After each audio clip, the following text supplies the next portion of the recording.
ನಮಸ್ಕಾರ, ಶುಭ ಸಂಜೆ. ಸಂಕಲ್ಪ ಸಿದ್ಧಿ ಕಾರ್ಯಕ್ರಮಕ್ಕೆ ಆತ್ಮೀಯ ಸ್ವಾಗತ ಹೇಳ್ತಾ ಇರೋದು ನಾನು ಅನುಷಾ. ಮೊದಲನೇ ಬಾರಿ ಚಾನಲ್ ವೀಕ್ಷಿಸ್ತಿದ್ದೀರಾ ಅಂತಂದರೆ ಈಗಲೇ ನಮ್ಮ ಚಾನಲ್ನ ಸಬ್ಸ್ಕ್ರೈಬ್ ಮಾಡಿ, ನಮ್ಮ ವಿಡಿಯೋಸ್ನ ಲೈಕ್ ಮಾಡಿ. ಇನ್ನು ಕಾರ್ಯಕ್ರಮದಲ್ಲಿ ನಿಮ್ಮೆಲ್ಲರ ನೆಚ್ಚಿನ ಸ್ಪಿರಿಚುವಲ್ ಗುರು ಡಾಕ್ಟರ್ ವಿಷ್ಣುದತ್ತ ಗುರುಜಿಯವರಿದ್ದಾರೆ. ಗುರುಗಳನ್ನ ಇವತ್ತಿನ ಕಾರ್ಯಕ್ರಮಕ್ಕೆ ಬರ್ಮಾಡ್ಕೊಳ್ಳೋಣ. ನಮಸ್ತೆ ಗುರುಗಳೇ, ಕಾರ್ಯಕ್ರಮಕ್ಕೆ ಆತ್ಮೀಯ ಸ್ವಾಗತ.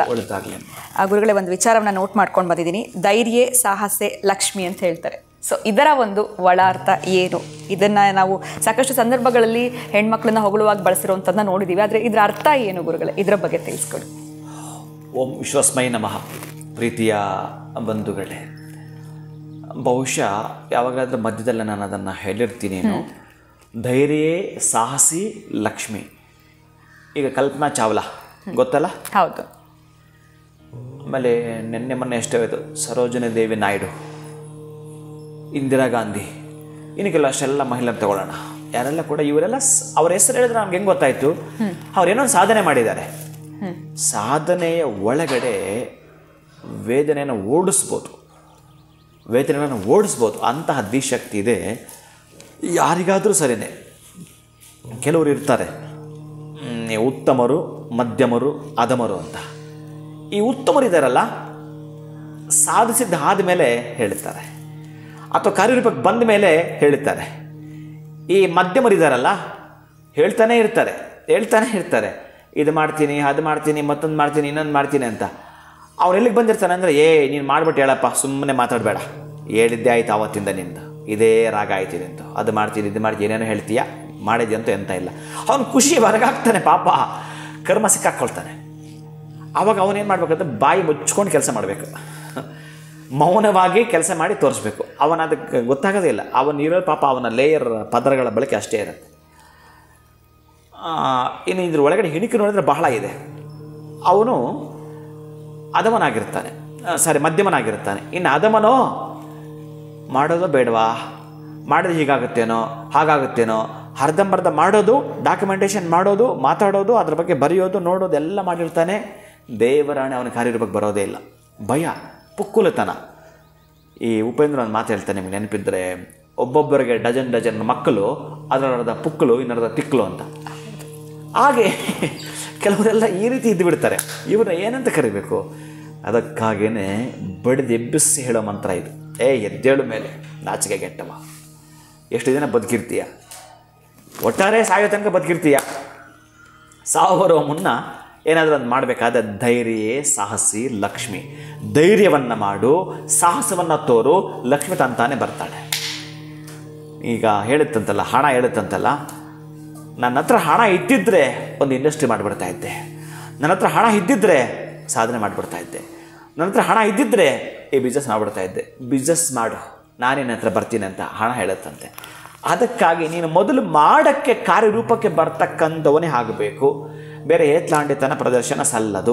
ಅದಕ್ಕಾಗಿ ಏನಾದರೂ ಸರಿಯೇ, ನೀನು ಲೇಜಿ ಆಗಬೇಡ, ಸೋಂಬೇರಿ ಆಗಬೇಡ. ಒಟ್ಟಾರೆ ಏನೋ ಮುಗ್ರಿಸಿ ಬೀಳು, ಮತ್ತೆ ಬಿದ್ದು ಬಿಡು, ಪರವಾಗಿಲ್ಲ, ಎದ್ದೇಳು. ಮತ್ತೆ ನೀನು ಅಲ್ಲೇ ಬಿದ್ದು ಬಿಟ್ಟರೆ ಆರಾಮಾಗಿದೆ ಜಾಗ ಅಂತ. ಅದಕ್ಕೆ ನೀನು ಎದ್ದು ಆಚೆ ಬರಬೇಕು. ನಿನ್ನ ಪುಕ್ಕಲತನ ಪಕ್ಕ ಕೆಡಬೇಕು, ತಿಕ್ಕಲತನ ಪಕ್ಕ ಕೆಡಬೇಕು, ಎದ್ದು ಆಚೆ ಬರಬೇಕು.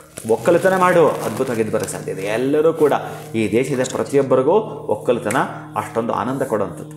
ಎದ್ದು ಬರಲಿಕ್ಕೆ ಅವಕಾಶವಿದೆ. ನಾವೇನು ಮಾಡ್ತೀವಿ ಅಂತಂದರೆ, ಮತ್ತೊಬ್ಬರನ್ನ ಜರಿಯೋದು, ನೋಡಿ ಅವನು ಮಾಡಿ ಹಂಗಾದ, ಇವನು ಮಾಡಿ ಹಿಂಗಾದ, ಏನೇನೇನೋ ಹೇಳ್ತಿರ್ತೀವಿ. ಅನ್ನೋವನಿಗೆ ಸೋತಿದ ನನ್ನ ಜಾಗ ಇದೆ, ಗೆದ್ದರು ನನ್ನ ಜಾಗ ಇದೆ. ಇಬ್ಬರ ಮಧ್ಯೆ ಹಾಡ್ಕೊಂಡ್ರಲ್ಲ, ಅವ್ರಿಗೆಲ್ಲೂ ಜಾಗ ಇಲ್ಲ. ಅದಕ್ಕಾಗಿ ಧೈರ್ಯ ಸಾಹಸಿ ಲಕ್ಷ್ಮಿ. ಧೈರ್ಯಂ ಸರ್ವತ್ರ ಸಾಧನಂ. ನೀವು ಧೈರ್ಯವನ್ನು ಮಾಡ್ತಾ ಹೋಗಿ ಯಾವುದೇ ಕೆಲಸದಲ್ಲಾಗಲಿ ಮತ್ತೋ ಸೋಲ್ತೀರಾ. ನಮ್ಮ ಹತ್ರ ಒಂದು ಹೆಣ್ಣು ಮಗು ಬಂದಿದ್ಲು, ಬಹಳ ವರ್ಷಗಳಿಂದ ಇದ್ದದ್ದು. ಆಕೆ ಹೆಸರಿಗೆ ಹೇಳ್ತೀನಿ, ಚಂದನ ಅಂತ. ಅವರ ತಂದೆ ರಿಯಲ್ ಎಸ್ಟೇಟ್ ಮಾಡ್ತಾಯಿದ್ರು. ಆ ಮಗು ಕೂಡ ತುಂಬ ಆಕ್ಟಿವ್ ಆಗಿರ್ತಾಳೆ. ಆಕೆಗೆ ಜ್ವರ ಬಂದರೂ ಓಡಾಡ್ತಿರ್ತಾಳೆ. ಏನು ಚಂದನ ಹೀಗೆಲ್ಲ? ಇಲ್ಲ ಗುರುಗಳೇ, ನನಗೆ ಅದನ್ನು ಯಾಕೋ ಅರ್ಧಕ್ಕೆ ನಿಲ್ಸೋಕ್ಕೆ ಇಷ್ಟ ಇಲ್ಲ, ಬಹುಶಃ ನಿಂತು ಬಿಡುತ್ತೆ ಭಯ ಅಂಥೇಳಿ ಏನು ಓಡಾಟ ಮಾಡ್ತಾಳೆ ಗೊತ್ತಾ? ನಿಲ್ಲೋದೇ ಇಲ್ಲ ಆಕೆ. ಮೊನ್ನೆ ಹೌದು ಒಂದು ಆಕೆಗೆ ರೆಮಿಡಿ ಎಲ್ಲ ಬೇಕಾಯಿತು, ಜ್ವರ ಇದ್ದರೂ ಬಂದಿದ್ದಾಳೆ. ಆಕೆ ಅದನ್ನು ಮಾಡ್ಕೊಂಡು ಹೋಗ್ತಕ್ಕಂಥದ್ದು. ಅಂದರೆ ಛಲಗಾತಿ ಆಗಬೇಕು. ನಾವು ಏನಾದರೂ ಮಾಡಬೇಕು ಅಂತ ತುಡಿತಾ ಇರಬೇಕು, ನಮ್ಮ ನಾಡಿನಲ್ಲಿ ತುಡಿತಾ ಇರಬೇಕು. ಆ ತುಡಿತ ಮಿಡಿತ ಇದ್ದಾಗ ನಮ್ಮ ನಾಡಿ ಚೆನ್ನಾಗಿ ಆಡ್ತಾ ಬರುತ್ತೆ. ಆವಾಗ ನಿಮ್ಗೆ ಏನು ಕಾಯಿಲೆನೂ ಬರೋದಿಲ್ಲ. ಸುಮ್ಮನೆ ಒಂದು ಕಡೆನೇ ಕೂತಿದ್ರೆ ನಿಮಗೆ ಬರ್ತಕ್ಕಂಥ ವಾಕರಿಕೆ ಬರೋಂಥದ್ದು. ಅದಕ್ಕಾಗಿ ನಾವು ಎದ್ದೇಳಬೇಕು ಅಂತಂದರೆ ಧೈರ್ಯ ಸಾಹಸಿ ಲಕ್ಷ್ಮಿ ಆಗಬೇಕು ಅಂತಂದರೆ ಆಕೆ ದೊಡ್ಡ ಮಟ್ಟದ ರಿಯಲ್ ಎಸ್ಟೇಟ್ ಮಾಡ್ತಾಳೆ, ಲೇಔಟ್ ಮಾಡ್ತಾಳೆ, ಆಮೇಲೆ ಕನ್ಸ್ಟ್ರಕ್ಷನ್ ಮಾಡ್ತಾಳೆ. ಒಂದು ಹೆಣ್ಣು ಮಗು ರೀ, ನೀವು ಬೇರೆ ಬೇರೆ ಶೋಭಾ ಆಗಿರ್ಬೋದು, ಪ್ರೆಸ್ಟೀಜ್ ಆಗಿರ್ಬೋದು, ಮತ್ತೊಂದೆಲ್ಲ ಆಗಿರ್ಬೋದು. ಆದರೆ ಆಕೆ ಯಾರದೂ ಕೂಡ ಯಾರ ಮೇಲೆ ಡಿಪೆಂಡ್ ಆಗದೆ, ಯಾರ ಸಹಾಯವೂ ತೆಗೆದುಕೊಳ್ಳದೆ ನನ್ನ ಹತ್ರ ಮಾತ್ರ ಗುರುಗಳೇ ಹೇಗೆ ಮಾಡಬೇಕು, ಏನು ಮಾಡಬೇಕು, ಇದು ವಾಸ್ತು ಇದೆಯಾ, ಕರೆಕ್ಟ್ ಇದೆಯಾ, ಒಟ್ಟಾರೆ ನಂದಿದ್ದು ನಿಲ್ಲಬಾರ್ದು, ನಾನೀಗ ಅಪಾರ್ಟ್ಮೆಂಟ್ ಏನು ಮಾಡ್ತಾಯಿದ್ದೀನಿ, ಒಂದು ಅರ್ಧ ಎಕರೆಲ್ಲಿ ಅಪಾರ್ಟ್ಮೆಂಟ್ ಮಾಡಿದ್ದಾಳೆ, ಅಷ್ಟು ಚೆನ್ನಾಗಿ ಮಾಡಿದ್ದಾಳೆ, ಅಷ್ಟು ಅದ್ಭುತವಾಗಿ ಮಾಡಿದ್ದಾಳೆ. ನಾನು ಆಕೆ ಸಜೆಸ್ಟ್ ಮಾಡ್ತೀನಿ, ನೋಡಮ್ಮ ನನ್ನ ಕಡೆ ಕೊಡಮ್ಮ, ಈ ಅಪಾರ್ಟ್ಮೆಂಟ್ ಕೊಡು, ಸ್ವಲ್ಪ ಕಡಿಮೆ ಕೊಡು, ನಿನ್ನ ಲಾಭ ತೊಗೊಬಾರ್ದು ಇದರಲ್ಲಿ. ಎಷ್ಟು ಚೆನ್ನಾಗಂತಂದರೆ ಆಯಿತು ಗುರುಗಳೇ, ನನಗೆ ಬೇರೆ ತೊಗೊಳ್ತೀನಿ, ಇದರ ಲಾಭ ಬೇಡ ಬಿಡಿ ನನಗೆ.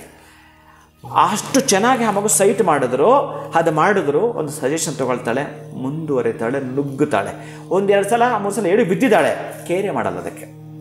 ಏನಾದರೂ ಬಯಸ್ಕೊಂಡಾದರೂ ಮುಂದೆ ನುಗ್ಗುತ್ತಾಳೆ. ಹೀಗೆ ಆಕೆ ಒಂದು ಆಫೀಸ್ ಮಾಡ್ಕೊಂಡಿದ್ದಾಳೆ, ಡ್ರೈವರ್ ಇಟ್ಕೊಂಡಿದ್ದಾಳೆ, ಕಾರ್ ಇಟ್ಕೊಂಡಿದ್ದಾಳೆ. ಆಕೆದ್ದೇ ತಂದೆಯಿಂದ ಮಾರ್ಗದರ್ಶನ ಪಡ್ಕೊಂಡಿದ್ದಾಳೆ. ಆಕೆ ಕೂಡ ಒಂದು ಇನ್ಫೋಸಿಸಲ್ಲಿ ಕೆಲಸ ಮಾಡ್ತಿದ್ದ ಆಕೆನೇ ಅದನ್ನು ತೊರೆದು ಬಿಟ್ಟು ರಿಯಲ್ ಎಸ್ಟೇಟ್ ಮಾಡ್ತಿದ್ದಾಳೆ.